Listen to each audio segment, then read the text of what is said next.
Eux aussi doivent réaliser l'exploit. Ce sont les poissons migrateurs de notre région. Les saumons ou les anguilles, par exemple, sont en voie de disparition. En cause, les nombreux obstacles qui les empêchent de remonter les rivières pour se reproduire. Mais depuis quelques années, des aménagements sont prévus. Marie Roussel et Benoît Henrion. Thomas, 15 ans, ne vient pas souvent pêcher dans ce petit bras de l'Oise. Pourtant, un jour du mois de juillet, la chance lui a souri. Il a ramené au bout de sa ligne une truite de mer de près de 80 cm, du jamais vu dans cette rivière. J'ai fait le premier lancer sous l'arbre là, et ça a parti direct. On a un beau combat ici, là, ça se débattait bien et tout. Et après mon frère, il a réussi à l'avoir à l'épuisette. On l'a sorti de l'eau et on l'a mesuré directement. On a pris quelques photos et puis on l'a remis directement à l'eau. Cette truite de mer a vraisemblablement parcouru 450 km depuis l'embouchure de la Seine, sans pour autant parvenir à rallier sa zone de reproduction. Car l'Oise est une rivière pleine de pièges pour les migrateurs.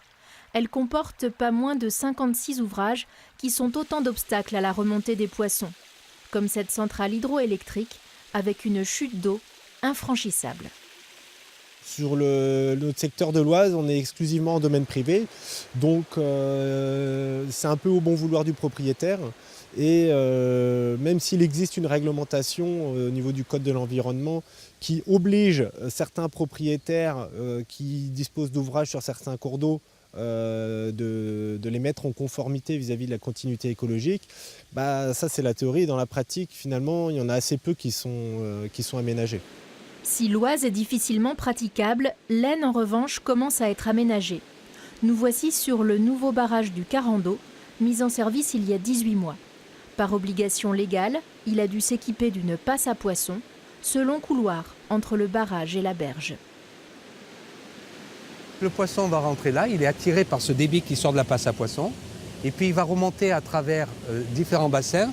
Le poisson va franchir un couloir, il va se reposer, franchir un autre couloir, ainsi de suite jusqu'à arriver à l'amont. En dessous du niveau de l'eau, 2 caméras filment en continu l'intérieur de la passe. Comptage, identification et mesure des poissons. Le résultat est visible depuis le poste de surveillance. Là, on a un saumon. Et on a aussi la possibilité avec ce dispositif d'évaluer la taille du poisson, à savoir qu'entre les 2 marques noires, là, on a un écartement de 36 cm. C'est la Fédération de pêche qui exploite ces données.